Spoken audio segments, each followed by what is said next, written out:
Juntos novamente para continuarmos a leitura do livro A Vida nos Mundos Invisíveis, pelo Monsenhor Robert Benson e o médium Anthony Borgia, os dois da Inglaterra. Reinos Trevosos. Ao vermos de perto, ficou claro que estas habitações nada mais eram que choupanas, tristes de se ver, mas era infinitamente mais triste caminhar que entre os frutos da vida dos homens da terra. Não entramos em nenhuma dessas cabanas. Eram por demais repulsivas por fora, e em nada seríamos úteis agora se entrássemos. Em vez disso, Edwin deu-nos alguns detalhes. Alguns dos habitantes, disse, moram aqui ou por aqui, ano após ano, segundo a contagem do tempo da terra. Eles não tinham o senso de tempo e sua existência era uma indefinida permanência na escuridão, por culpa unicamente deles mesmos. Muitos eram as boas almas que penetraram nesses tipos de planos para tentar efetivar uma retirada das trevas. Alguns haviam sido bem-sucedidos, outros não. O sucesso não depende tanto do socorrista, mas mais do socorrido. Se este último não apresentar nenhum vislumbre de luz em sua mente, nenhum desejo de dar um passo adiante na estrada espiritual, então nada, literalmente nada, pode ser feito. O desejo deve sair de dentro da alma caída. E quão baixo alguns deles caíram. Não deve-se supor que aqueles que no julgamento dos da terra caíram espiritualmente tenham-no feito tão baixo. Muitos nem caíram de fato, mas são, no cerne da questão, almas merecedoras, cujo galardão os espera aqui. Por outro lado, há os que em suas vidas terrenas praticaram horrores espiritualmente, apesar de que, exteriormente, foram sublimes, cuja profissão religiosa, otorgada por um colarinho romano, foi tomada como sinônimo de espiritualidade. Zombaram de Deus em suas vidas santarronas na terra, onde viveram em vazias encenações de santidade e bondade. Aqui se encontram, revelados pelo que são.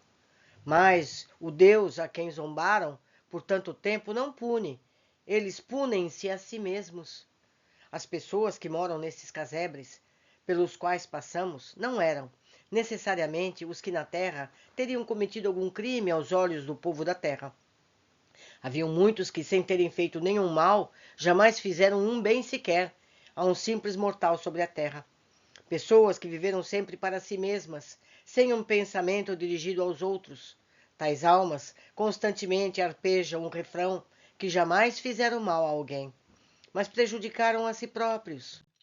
Como as esferas mais altas criaram todas as belezas daqueles reinos, aqui os habitantes dessas esferas inferiores construíram as condições intimidantes de sua vida espiritual. Não havia luz nesses reinos mais baixos, nenhum calor, vegetação nem belezas, mas a esperança de que cada espírito dali queira evoluir. É poder de cada um fazê-lo, e nada há em seu caminho a não ser ele mesmo. Pode levar incontáveis milhares de anos para elevarem-se espiritualmente em uma só polegada, mas a uma polegada na direção certa. O pensamento inevitavelmente veio em minha mente sobre a doutrina da eterna condenação, tão amada pelas religiões ortodoxas e dos fogos que assim chamado inferno.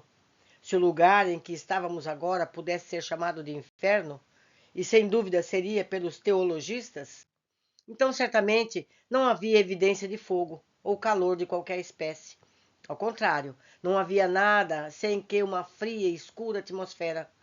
Espiritualidade significa calor no mundo espiritual. Falta de espiritualidade significa frio. Toda a fantástica doutrina do fogo do inferno, um fogo que arde, mas nunca se consome, é uma das mais ultrajantes doutrinas estúpidas e ignorantes que foi inventada por clérigos igualmente estúpidos e ignorantes. Quem realmente a inventou, ninguém sabe, mas é fortemente mantida como uma doutrina pela Igreja. Mesmo o menor conhecimento do mundo espiritual revela a impossibilidade disso, porque é contra as verdadeiras leis da existência espiritual. Isso no que concerne no sentido literal. Que dizer da blasfêmia chocante que isso envolve? Quando Edwin, Ruth e eu estivemos na Terra, Tínhamos que crer que Deus, o Pai do Universo, realmente pune pessoas, condenando-as a arder nas chamas do inferno pela eternidade afora. Poderia haver caricatura mais grotesca de Deus do que aquela que a ortodoxia professa idolatrar? As igrejas de qualquer denominação construíram uma concepção monstruosa do celeste Pai eterno. Por um lado, fizeram dele uma montanha de corrupção à boca pequena, gastando enormes quantidades de dinheiro para erigir igrejas e capelas para a sua glória, fingindo uma constrição submissa por tê-lo ofendido ou declarar que temem-no. Temem aquele que é todo amor. Por outro lado, temos um quadro de um Deus que, sem a menor compunção, atira pobres almas humanas numa eternidade do pior de todos os sofrimentos, queimar nas chamas que são inextinguíveis. Somos ensinados a implorar com desenvoltura pelo perdão de Deus. O Deus da igreja é um ser de humores extraordinários. Deve ser continuamente aplacado. Não é certo que, ao termos implorado o perdão, vamos consegui-lo. Ele deve ser temido, porque pode atirar sua vingança sobre nós a qualquer momento. Jamais sabemos quando ele fará isso. Ele é vingativo e jamais perdoa. Manda tantas trivialidades que são incorporadas nas doutrinas, dogmas da igreja, que logo expõe não uma grande mente, mas uma pequena. Fez o portal para a salvação tão estreito que poucos, muito poucos, estarão aptos a atravessá-lo. Construiu no plano terreno uma vasta organização, conhecida como a Igreja, para ser a única depositária da verdade espiritual. Uma organização que não sabe praticamente nada do modo de vida no mundo espiritual. Mesmo assim, ousa colocar leis aos encarnados, ousa dizer o que há em mente do grande Pai do Universo, e ousa desacreditar seu nome ao conferir a ele atributos que jamais poderia possuir. O que tais mentes bobas e insignificantes sabem do grande e onipotente Pai de amor? Vejam bem, de amor. Então, relembremos todos os horrores que já enumerei e, mais uma vez, encaremos isso, um céu com tudo que é lindo, um céu de mais belezas que a mente de um homem poderia compreender. Um céu do qual tentei descrever um mínimo fragmento, onde tudo é paz, benevolência, amor entre os companheiros. Todas essas coisas são construídas pelos habitantes destes reinos e são sustentadas pelo Pai do céu em seu amor pela humanidade. Que dizer dos reinos inferiores, os lugares trevosos que agora estamos visitando? É por estarmos visitando que comecei a falar desta maneira, porque ao estar nesta escuridão conscientizei-me da única grande realidade da vida eterna, que as esferas mais altas dos céus estão ao alcance de todas as almas mortais, isto é, nascidas na Terra. A potencialidade para a progressão é ilimitada, e é o direito de cada espírito. Deus não condena ninguém. O homem, o ser humano, condena a si mesmo, mas não o faz eternamente. Dá um repouso e é quando se move para adiante espiritualmente. Todos os espíritos odeiam os planos inferiores pela tristeza que há lá e por outra razão. É por essa razão grandes organizações existem para ajudar cada alma que ali habita a sair de lá em direção à luz. E este trabalho continua através dos tempos incontáveis, até que a última alma seja trazida para fora destes lugares horrendos e finalmente tudo esteja como o Pai do Universo quer que esteja. Temo que isso tenha sido uma longa digressão, portanto, voltemos às nossas viagens. Devem se lembrar da minha menção aos muitos perfumes e cheiros celestiais que vêm das flores que flutuam no ar. Aqui, nesses reinos inferiores, acontece justamente o contrário. Nossas narinas primeiramente foram invadidas pelos odores mais asquerosos, odores que nos lembram o cheiro de carniça na terra. Eram nauseantes e temi que fossem insuportáveis para Ruth e sem dúvida para mim. Mas Edwin admitiu-nos que, se tentássemos isso da mesma forma com que mascaramos a baixa temperatura, simplesmente fechando nossa mente a isso, ficaríamos quase sem pensar em sua existência. Apressamo-nos a fazer isso e obtivemos sucesso perfeitamente. Não é somente a santidade que tem seu odor. Em nossos passeios, através dos nossos reinos, podemos aproveitar todas as incontáveis delícias e belezas, juntamente com as alegres conversas de seus habitantes. Aqui, nos planos trevosos, tudo é deserto e desolado. O grau bastante baixo de luminosidade lança uma névoa por toda a região. Ocasionalmente, podíamos ver de relance faces de alguns infelizes enquanto passávamos. Alguns eram indubitavelmente maldosos, mostrando a vida de vícios que tiveram na terra. Alguns revelaram a miséria, a avareza, a besta bruta.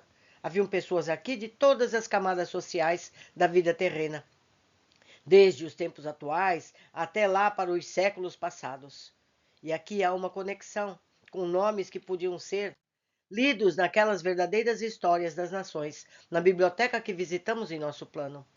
Edwin e seu amigo disseram-nos que ficaríamos intimidados com o catálogo de nomes bem conhecidos da história de pessoas que estavam vivendo aqui, nas profundezas dessas regiões infestas. Homens que perpetraram vilanias e atos maldosos em nome da sagrada religião, ou pela ganância desprezível por bens materiais.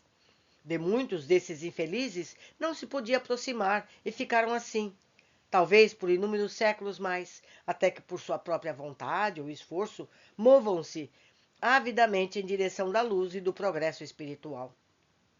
Podíamos ver, conforme andávamos, bandos de almas parecendo dementes a caminho de algum intento maldoso, se pudessem achar o caminho para tanto.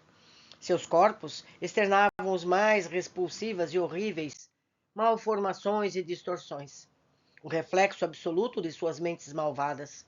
Muitos deles pareciam velhos. Disseram-me que, apesar de que talvez tais espíritos estejam ali por muitos séculos, não era a passagem do tempo que mexera com suas faces, mas as suas mentes doentias. Nas esferas mais elevadas, a beleza das mentes rejuvenesce as feições, tira os sinais dos problemas e sofrimento da terra e apresentam aos olhos o estado físico do desenvolvimento físico que, no período de nossas vidas na terra, chamávamos de flor da idade. Os vários sons que ouvíamos combinavam com os arredores medonhos, desde roucas risadas enlouquecidas até o grito agudo de alguma alma atormentada. Tormento infligido por outros tão malvados quanto ele mesmo.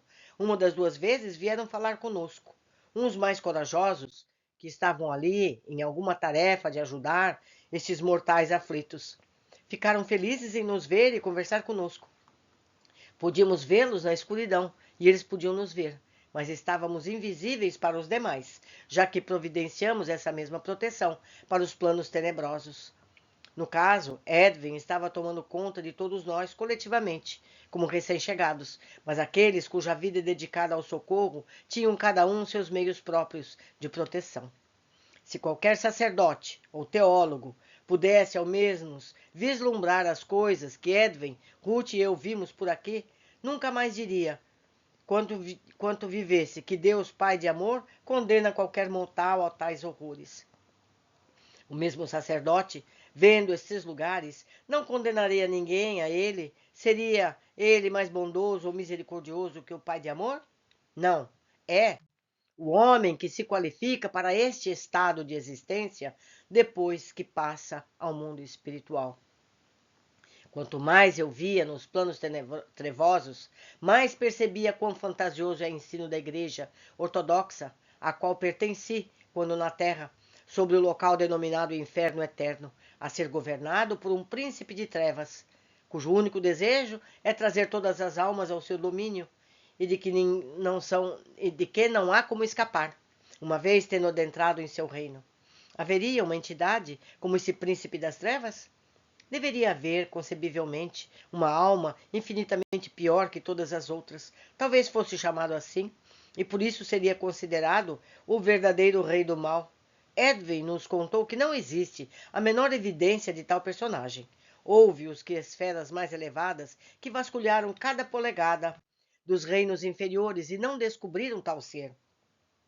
Também houve os que a sabedoria prodigiosa e que positivamente afirmaram que a existência de tal personagem não tem fundamento de fato. Sem dúvida, há muitos que, coletivamente, são muito mais maldosos que seus companheiros de escuridão. A ideia de que um reino do mal exista, com a função direta de fazer oposição ao rei dos céus, é estúpida, é primitiva, senão bárbara. O diabo, como um indivíduo solitário, não existe, mas uma alma malvada pode ser chamada de diabo, e nesse caso há muitos, muitos diabos. É essa fraternidade, de acordo com os ensinos da ortodoxia da Igreja, que constitui o único elemento de progresso, ou melhor, que constitui o único elemento do regresso do espírito. Podemos dar risadas pelos absurdos de tais ensinamentos. Não é novidade alguns maravilhosos e ilustres espíritos serem chamados de diabo.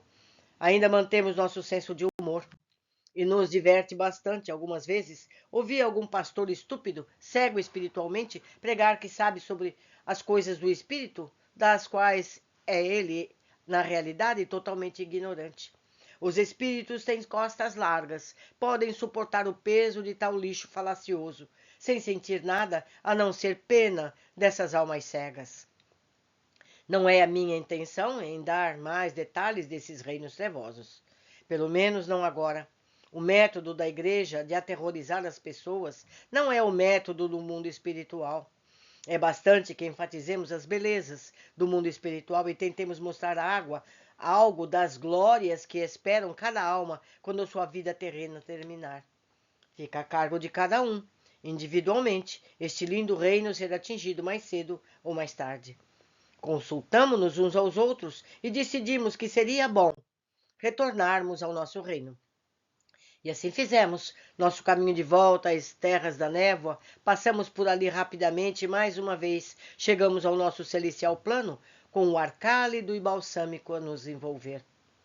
Nosso novo amigo nos reinos trevosos deixou-nos aí, depois de expressarmos nosso agradecimento por seus bondosos serviços. Pensei que era bem tempo de ir até minha casa dar uma espiada.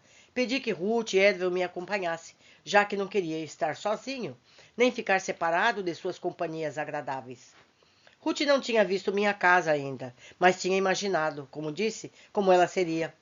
Pensei que um pouco de fruta do jardim seria agradável depois de nossa visita, curta como o pensamento aos reinos inferiores.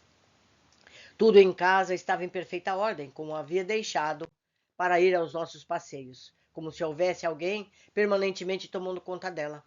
Ruth expressou sua aprovação para tudo que viu. Congratulou-me a respeito da escolha da casa.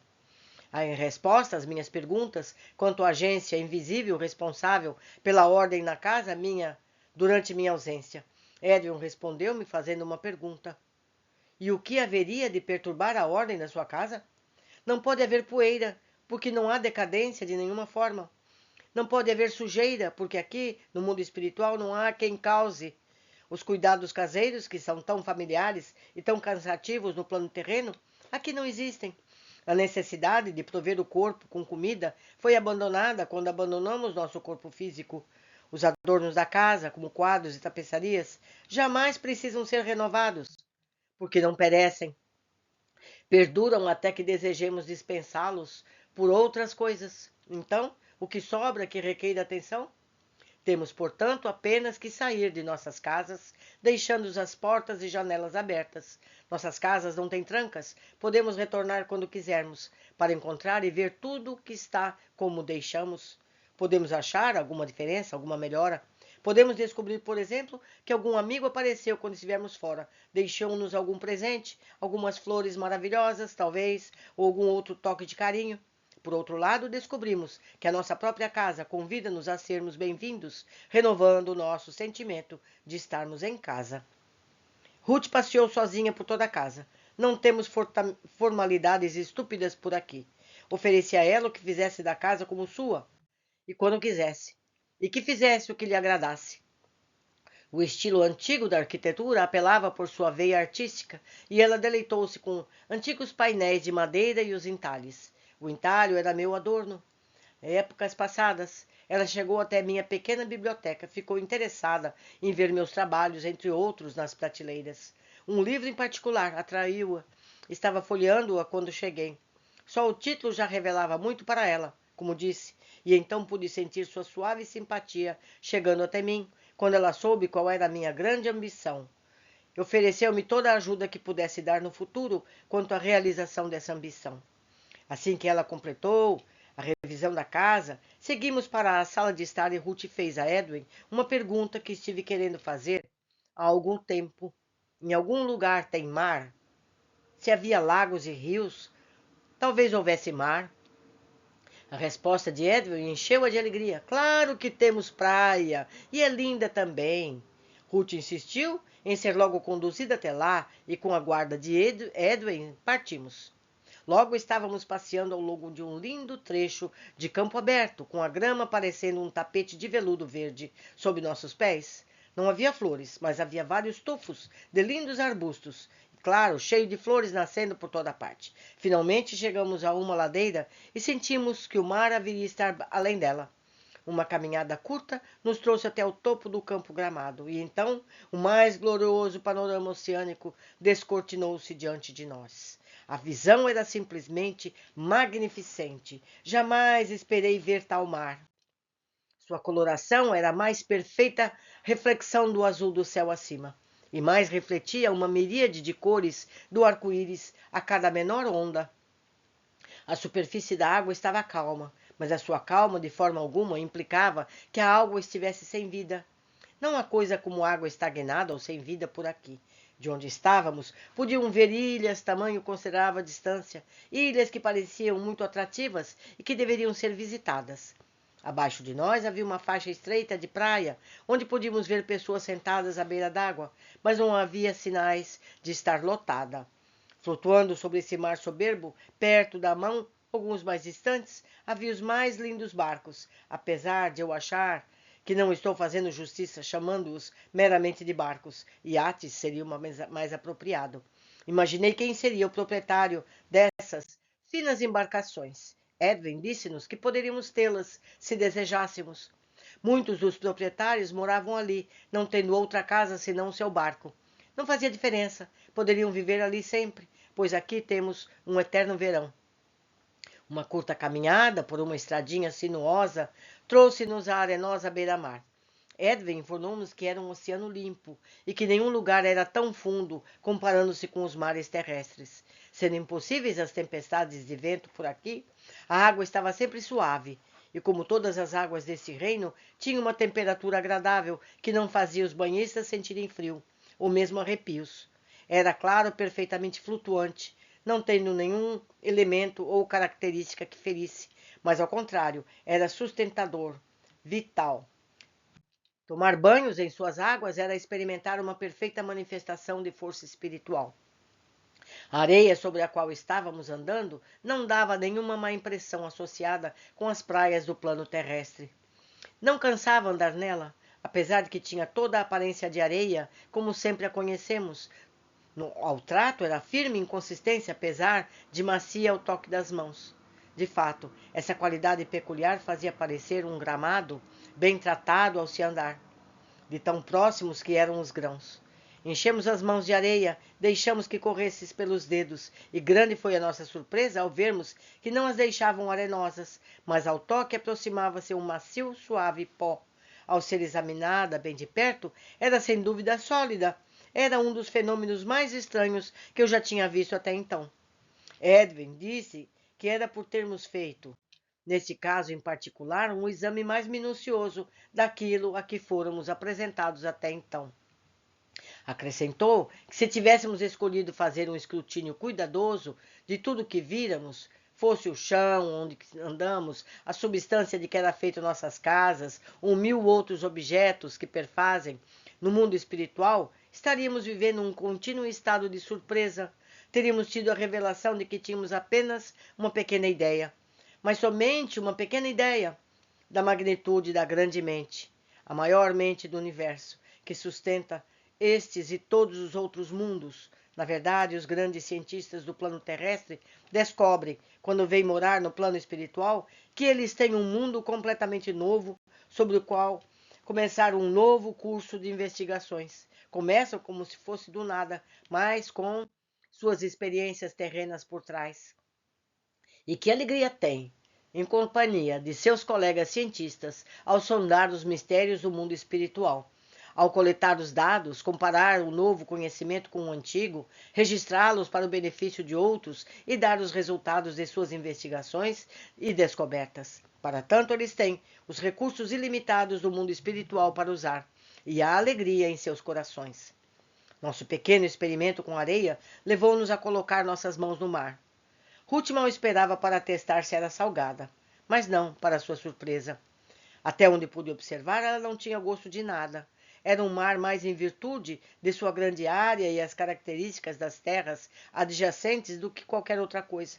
Em outros aspectos, assemelhava às águas de regatos e lagos. Em aparência geral, o efeito era totalmente diferente dos oceanos terrestres, devido, entre outras coisas, ao fato de que não havia um sol para dar sua luz de um lado somente, para causar a mudança do espectro, ou melhor, a mudança de aspecto conforme a direção de sua luz mudasse. A emanação de luz da grande fonte central de luz do mundo espiritual, constante e imutável, dá-nos um dia perpétuo, mas não se deve achar que esta constância de imobilidade da luz signifique uma terra monótona ou sem mudanças, ou um local beira-mar. Há mudanças acontecendo o tempo todo, mudanças de cor como jamais o ser humano sonhou, até que venha para o mundo espiritual.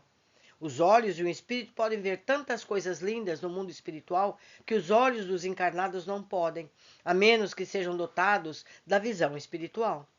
Queríamos muito visitar uma das ilhas, que podíamos ver à distância. Mas Ruth sentia que seria uma boa experiência viajar sobre o mar, numa dessas finas embarcações que estavam perto da praia. Mas surgiu uma dificuldade, isto é, parecia que podia surgir, quanto ao barco. Se, como eu tinha entendido, estes eram particulares, deveríamos primeiramente conhecer algum dos proprietários. Edwin, entretanto, podia ver o quanto Ruth queria andar sobre as águas, e logo explicou a posição exata para sua alegria sem limites. Parecia que um destes barcos elegantes pertencia a um amigo dele, mas por outro lado poderíamos ser bem-vindos a bordo em qualquer um deles, apresentando-nos, se quisesse observar esta formalidade, já que era desnecessária, a quem encontrássemos a bordo. Já não tínhamos recebido, onde quer que estivéssemos ido, aquela recepção amistosa e a segurança de que éramos bem-vindos? Então não deveria haver qualquer obstáculo no caso dos barcos do mar. A fundamental regra de hospitalidade que vigora no mundo espiritual. Edwin dirigiu nossas atenções para um lindo iate que estava ancorado perto da praia. De onde estávamos, parecia que era um dos mais cuidados. Nossa opinião depois foi confirmada. Era construído em linhas graciosas e a grande proa prometia grande poder e velocidade. Parecia muito igual a um iate da terra. Isto é, externamente. Edwin enviou uma mensagem ao proprietário, que em resposta recebeu um convite instantâneo, extensível a todos nós. Portanto, não gastamos mais tempo. Vimos-nos no deck desse lindo iate, sendo cumprimentados com grande alegria por nosso anfitrião, que imediatamente levou-nos para apresentar-nos à sua esposa. Ela era muito agradável, era bastante claro de se ver que os dois formavam um casal perfeito. Nosso anfitrião podia ver que Ruth e eu estávamos bastante ansiosos para conhecer o barco, e sabendo pelo Edwin que não éramos antigos no mundo espiritual, teve mais prazer em nos mostrar. Nossas primeiras observações de perto mostraram que muitos dispositivos e ajustes que são essenciais nos barcos da Terra aqui eram ausentes. Este agregado indispensável, a âncora, por exemplo, não havendo ventos, marés ou correntes nas águas espirituais, uma âncora torna-se supérflua, apesar de que nos disseram que alguns proprietários têm barcos têm-nas meramente como enfeites e porque não sentem que seus veleiros estariam completos sem elas. Havia espaço sem limites no deck, com uma grande quantidade de cadeiras longas, muito confortáveis. Embaixo do deck haviam salões e espreguiçadeiras. Eu podia ver que Ruth estava desapontada porque não achava nenhuma evidência de motor que impulsionasse a embarcação. E ela concluiu naturalmente que o iate era incapaz de movimento independente. Compartilhei o seu desapontamento, mas Edwin tinha no olhar uma centelha indicando que deveria ter me dito que as coisas nem sempre são como parecem ser no mundo espiritual. Nosso anfitrião havia recebido nossos pensamentos. Imediatamente levou-nos ao tombadilho. Qual não foi nosso espanto quando vimos que estavam, gentil e lentamente, nos afastando da praia. Os outros riram alegremente da nossa confusão e corremos para a lateral para observarmos o curso d'água. Não havia erro nisso. Estávamos nos movendo e ganhando velocidade conforme seguíamos. Contornamos para o tombalilho, pedimos uma rápida explicação desta aparente feitiçaria. Meus amigos, vocês lembrem que esse livro foi escrito décadas antes dos livros de Chico Xavier. E, no entanto, todos os detalhes estão aqui como estão nos livros do Chico. Não é verdade? Eu convido para que procurem na internet um livro chamado Manuscrito do Purgatório. Era uma freira, uma irmã de caridade, que tinha mediunidade e falava com sua amiga, já desencarnada, que estava no purgatório, e ela contando como encontrava as coisas. É um livreto muito interessante.